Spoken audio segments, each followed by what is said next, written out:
वर्गमूल कितना होता है, कैसे ज्ञात करें, अभी हम सीखेंगे। कौन सा विधि काम में लेना है, डिवीजन मेथड यानी भाग विधि। तो 13 के लिए हम एक संख्या का चुनाव करेंगे। यह संख्या लेंगे 1 से लेकर 9 तक जिसका खुद के साथ गुणा करने पर 13 से बड़ा ना हो। लगाओ दिमाग, ऐसी कौन सी संख्या हो सकती है। तो जैसे हमने 4 गुणा 4 लिया, कितना आ रहा है 16, 13 से बड़ा है।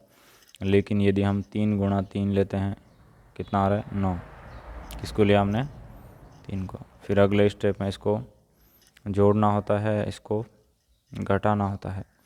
अब हम गणित में किसी भी संख्या को ऐसे लिख सकते हैं 0.0000। आप कहेंगे हाँ सर ऐसा लिख सकते हैं।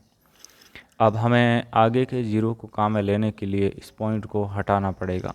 तो हम इस पॉइंट को हटाते हैं तो ये पॉइंट कहाँ जाएगा, यहाँ ऊपर आ जाएगा। ठीक है। अब हमें फिर वही यहाँ क्या किया था, संख्या लिया, तो यहाँ भी संख्या का चुनाव करेंगे। संख्या इसके साथ जिसको लिखेंगे उसी का गुणा करेंगे। संख्या कहाँ से कहाँ तक लेंगे, 1 से लेकर 9 तक। 400 से बड़ा ना हो गुणा करने पर। तो ये कितना आ गया, 4 संग 36, 3 के रेट चला गया 36 और 3 39। किसको लिया हमने 6 को। फिर वही घटाना है और यहाँ पर जोड़ना है। कितना आ गया 4। ऊपर से हम डबल ज़ीरो यहाँ ले आते हैं। फिर हमने इसके साथ ज़ीरो लिया तो ज़ीरो का ही गुणा करेंगे। किसको लिया हमने 0 को। फिर हमने घटाया,